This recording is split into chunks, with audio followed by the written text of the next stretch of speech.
Hello friends, तो फिर से स्वागत है आप सबका मेरे चैनल पर। प्रीवियस वीडियो में हमने माइक्रो इकोनॉमिक्स के चैप्टर 6 कॉस्ट को स्टार्ट किया था। आज हम उसे कंटिन्यू करेंगे। तो चलिए बिना टाइम वेस्ट किए स्टार्ट करते हैं।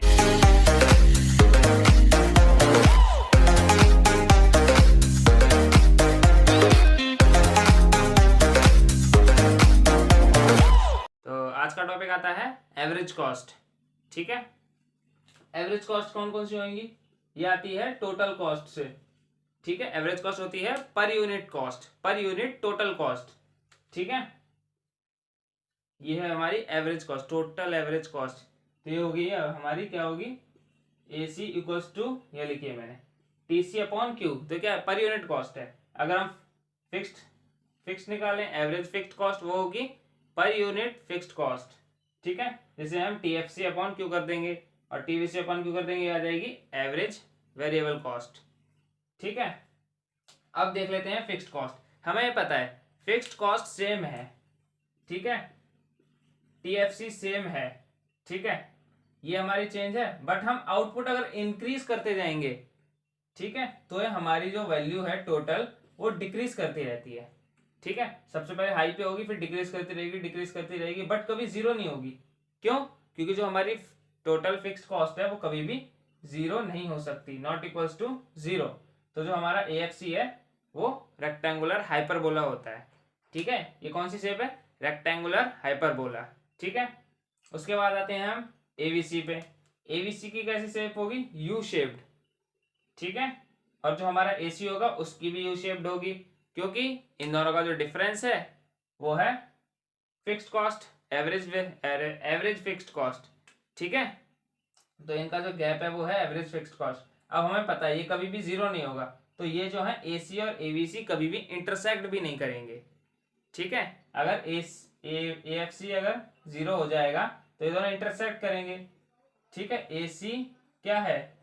एवीसी प्लस एएफसी, अगर ये जीरो हो जाएगा ये दोनों तभी तो बराबर होंगे। बट हमारा ये एएफसी कभी जीरो नहीं हो सकता। क्यों? क्योंकि हमारा टीएफसी कभी जीरो नहीं हो सकता, इसीलिए ये कभी भी इंटरसेक्ट नहीं करेंगे। ठीक है, नेक्स्ट आता है हमारा मार्जिनल कॉस्ट। मार्जिनल कॉस्ट क्या है? जब हम एक्स्ट्रा यूनिट आउटपुट प्रोड्यूस करते हैं, ठीक है, तो उस आउटपुट पे कितनी कॉस्ट आ रही है। ठीक है, जैसे टोटल कॉस्ट पहले हमारी 10 थी, फिर 20 हो गई। पहली यूनिट पे 10, दूसरे यूनिट पे 20। तो जब हमने एक यूनिट बढ़ाई तो कितनी कॉस्ट बढ़ गई? 10। तो ये 10 क्या है? Marginal cost. ठीक है, इसका फॉर्मूला क्या है? आप टीवीसी से चाहे टीवीसी से निकाल लो, चाहे टीसी से निकाल लो। ठीक है, क्योंकि जो फिक्स्ड कॉस्ट है वो तो हमारी फिक्स्ड है ही, और ये है बाकी दो अदर फॉर्मूले। ठीक है, जो मैंने यहाँ करके दिखाया। बाकी हम चेंज भी कर सकते हैं, ये वाला फॉर्मूला लगा देंगे, जैसे 20 माइनस 10 2 माइनस 1। ठीक है, तो ये हो गया हमारा एवरेज कॉस्ट। तो चलिए आगे बढ़ते हैं। तो अब आता है हमारा रिलेशनशिप्स। ठीक है, तो सबसे पहले हम पढ़ेंगे relationship between TVC, TFC and TC. ठीक है, जितनी भी हमारी टोटल कॉस्ट है, total cost, total variable cost, total fixed cost, इन तीनों में रिलेशन क्या है। ठीक है, ये तो हमें पता है, टीएफसी कांस्टेंट रहती है, ध्यान रखना है। ठीक है, पहला क्या होगा? ये जो है टीसी एंड टीवीसी दोनों इनवर्स एस शेप्ड होते हैं। ठीक है, फर्स्ट फेज में ये दोनों क्या करते हैं? डिक्रीजिंग रेट से इंक्रीज करते हैं। सेकेंड फेज में इंक्रीजिंग रेट से।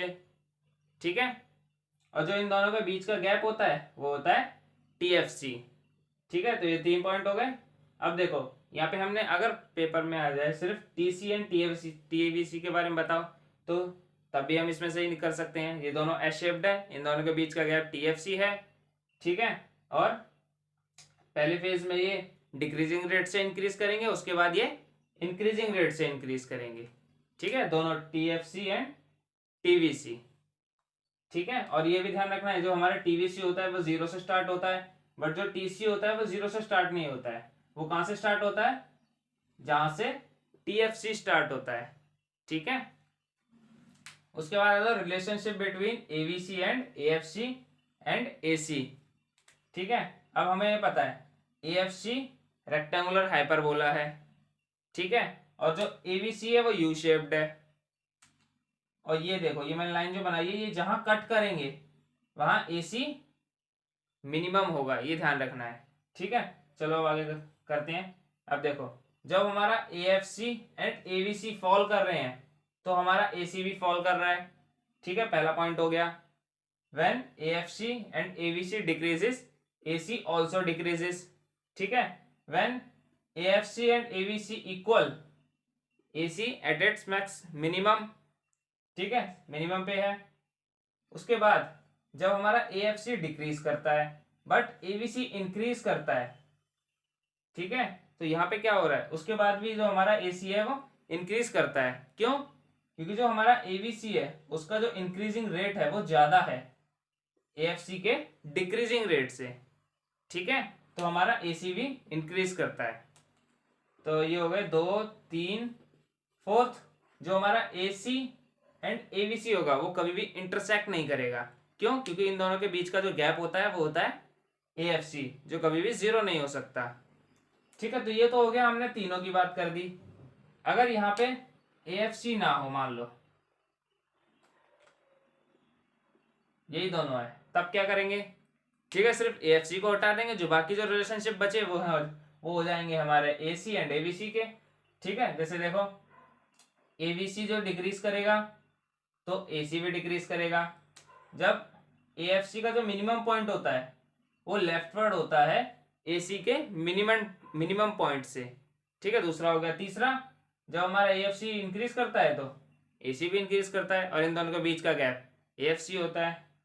ठीक है, तो ये हो गया हमारा रिलेशनशिप। तो चलिए आगे बढ़ते हैं।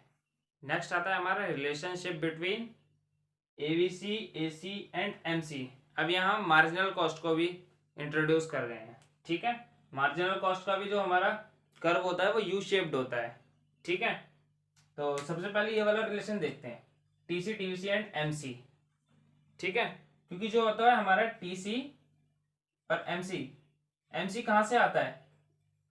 TC से। ठीक है, तो देखते हैं। अब देखो, जो हम TC एंड TVC को दो पार्ट में डिवाइड कर देते हैं। सबसे पहले हमारा डिक्रीजिंग रेट से इंक्रीज करना, उसके बाद इंक्रीजिंग रेट से इंक्रीज करना। ठीक है, अब ये किसके कारण होता है? MC, क्योंकि फॉल कर रहा होता है। ठीक है, क्योंकि जो TC की जो रेट है वो होती है MC। ठीक है, TC किस रेट से इंक्रीज या डिक्रीज करेगा वो कौन डिसाइड करेगा? MC। अगर MC फॉल हो रहा है तो ये डिक्रीजिंग रेट से, अगर ये MC इंक्रीज हो रहा है तो हो जाएगा इंक्रीजिंग रेट से। तो ठीक है, सबसे पहला हमारा रिलेशनशिप, जब ये दोनों MC फॉल करता है तो ये किस TC and TVC decreasing rate से इंक्रीज करते हैं। ठीक है, उसके बाद जब ये मिनिमम होता है उस पॉइंट से ये चेंज होते हैं इंक्रीजिंग फेज के लिए।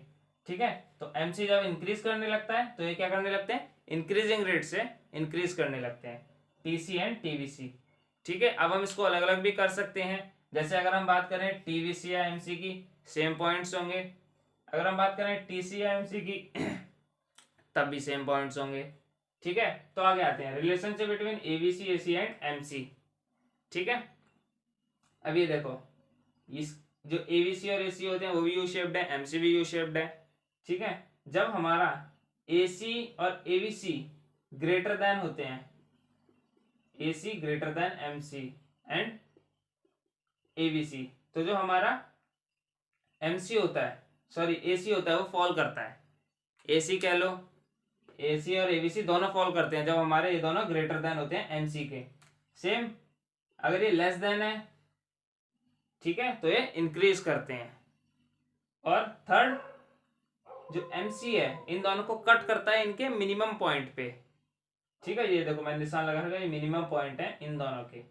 ठीक है, अब जैसे मैंने इसमें बताया, इसमें भी हम कर सकते हैं, MC और AC के डिफरेंस कर सकते हैं सिर्फ, अगर आ जाए तो, या MC और ABC सेम पॉइंट्स रहेंगे। ठीक है, बाकी ये सारा जैसे भी लिखना है वो आपको नोट्स में मिल जाएगा। ठीक है, तो चलिए आगे बढ़ते हैं। तो फ्रेंड्स, हमारा ये चैप्टर और वीडियो यहीं पे ख़त्म होता है। इन सब के नोट्स आप डिस्क्रिप्शन से डाउनलोड कर सकते हैं। ठीक है, और जाने से पहले हमारी वीडियो को लाइक, शेयर एंड सब्सक्राइब जरूर करें, और हाँ, बेल आइकन को प्रेस करना ना भूलें। तब तक के लिए बाय बाय।